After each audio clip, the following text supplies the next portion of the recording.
back with another video. And as you can tell by the thumbnail of the title, I will be telling you guys the pros and the cons of owning a Dodge Charger RT.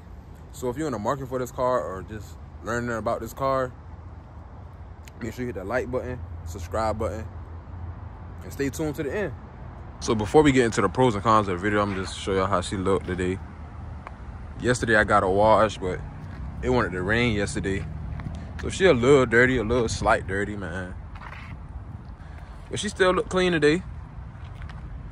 Yeah, if y'all wondering on what's the tint setup, I got 30% on the windshield and 5% all around. Back, on the back, I have double 5%, so it's like 0. But yeah, that's how she looked today.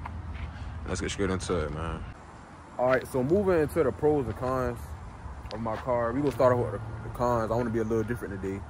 We're gonna start off with cons and the things I dislike and don't like about my car at all. All right, con number 1, and the thing I dislike about the car is the differential. So RTs come with a 2.62 open differential. That means it only spins one wheel. So if you're in the market for an RT and you planning on doing donuts and spinning your car like a Scat and Hellcat, you would need to do a differential swap. The Scats come with a 3.09 differential and the Hellcats come with a 2.62 limited slip differential. So if you want to do donuts and fishtails and slide in every corner and turn, you would need to swap your differential. You either need to get a 3.09 or a 2.62 limited slip differential. And them differentials will spin both wheels and you will spin better. Don't get me wrong, the RT still can spin. But like I said, it will spin only just one wheel, one rear wheel. It's basically one wheel pilling. It won't feel right and look right when you spin it. So yeah, that's con number 1 and what I don't like about the car. I'm finna put a clip in the video showing you what I mean about the differential, on how the open differential only spins one wheel. And just pay close attention to the left rear wheel, how it's only spinning that wheel and smoke coming out that wheel, and as I spin. But yeah, I'm finna put a clip in here showing me spinning on the stock differential.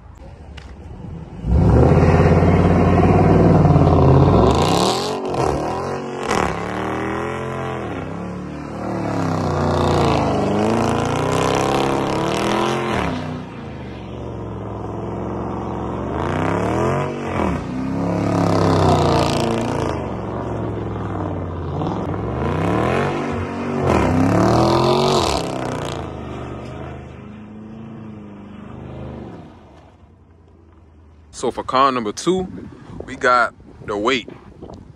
The Chargers is about 4,500 pounds. And I think the Challenger is like 4,300 pounds.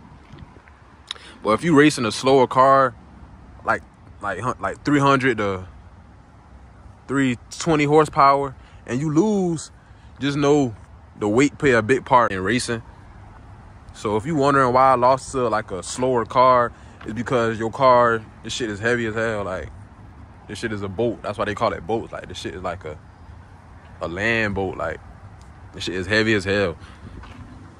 I mean, it still move quick and shit like that. But like, when you racing slower cars and they light as hell, like 3,000 pounds and shit like that, just know they gonna beat you because their car is lighter than yours.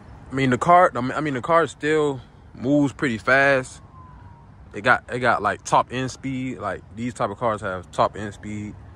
They still move pretty fast, but they just heavy as hell. So when you lose to them lighter cars and less horsepower cars, just know the weight play a part in why you losing.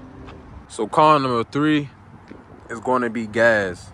So if you coming from like a 4-cylinder car or V6 car and you coming like to a V8, just know V8's like, all V8's going to drink the gas, is going to do this and that. But if you coming from a 4-cylinder or V6, just know you're going to be at the gas station every 2 to 3 days, 3 to 4 days, depending on how you drive.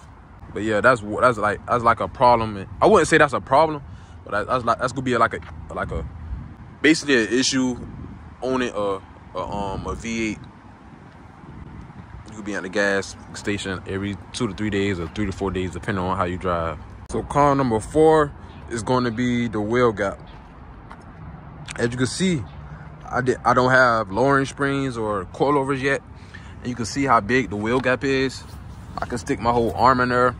But once I get on springs, it's going to be lower and sitting right. And then the car, really lowering springs and coilovers make your car look much nicer. It lowers the car and make it look better riding. Like, as you can see, like the car is sitting high. Like, but yeah, that's one thing.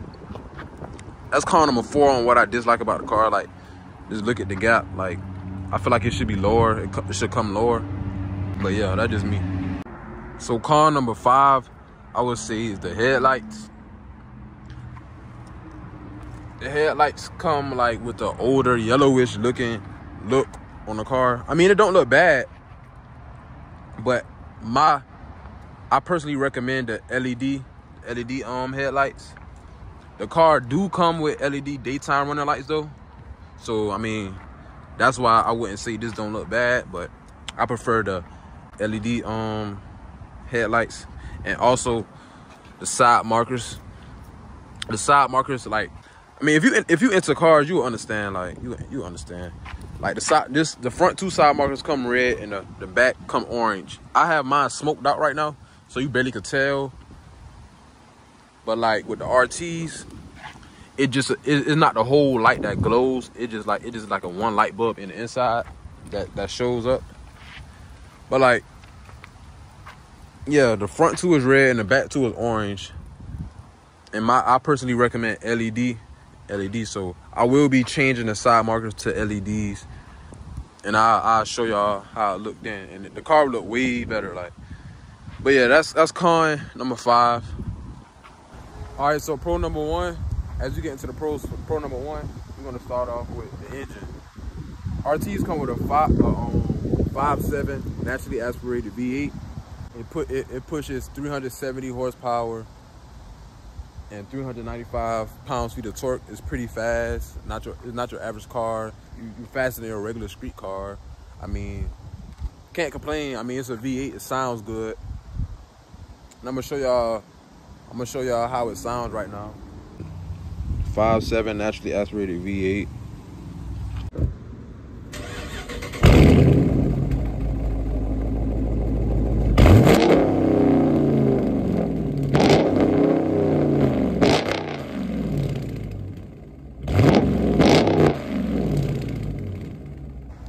So for pro number 2 is the space. It is a sedan. It's a family sedan. You can go on road trips. You can take your family and friends on road trips. It has 3 seats in the back. The Challenger unlike the Challenger only has 2 seats in the back. So yeah, man, the space is definitely there. That's pro number 2. That's pro number 2. All right, y'all. For pro number 3, we got the trunk space. My trunk is a little junky right now, but as you can see, I can fit a tire in here. I have other stuff in here, and I still can fit more stuff in here. But yeah, the tire's really taking up most of the room. This is a 275 55/20 tire. So yeah, this is a lot of trunk space. You could go grocery shopping.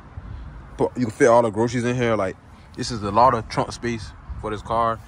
It might not look like it right now because the tire taking up most of the room. Got my shoes and shit, my hooping shoes and shit like that. Yeah, man. That's pro number 3. The trunk space. It got a lot of space in here. And yeah. So for pro number 4, we have paddle shifters. That's one thing I do like about this car. If you have an automatic, you will. Like, some cars come with paddle shifters, but if you drive manual, it don't come with paddle shifters. But yeah, you can control the car better. You could slap it in manual and use them, just nothing but paddle shifters. Or you can drive in sport mode and use your paddle shifters. You could downshift, upshift. I feel like you can control the car way better with the paddle shifters. Number 5, we got remote start. If you double tap this button right here, it will remote start the car. And I feel like it's a better accessory for, like, if it's cold, if it's wintertime or cold where you at, and you want to warm up the engine, get the engine warming up, get the engine going. You can even have the heat warming up the car. You can have the heat on, warming up the car and inside. Or if it's summertime, you can have the AC on, so when you get in the car, you don't be hot. So yeah, that's one good feature. I'm going to show y'all right now.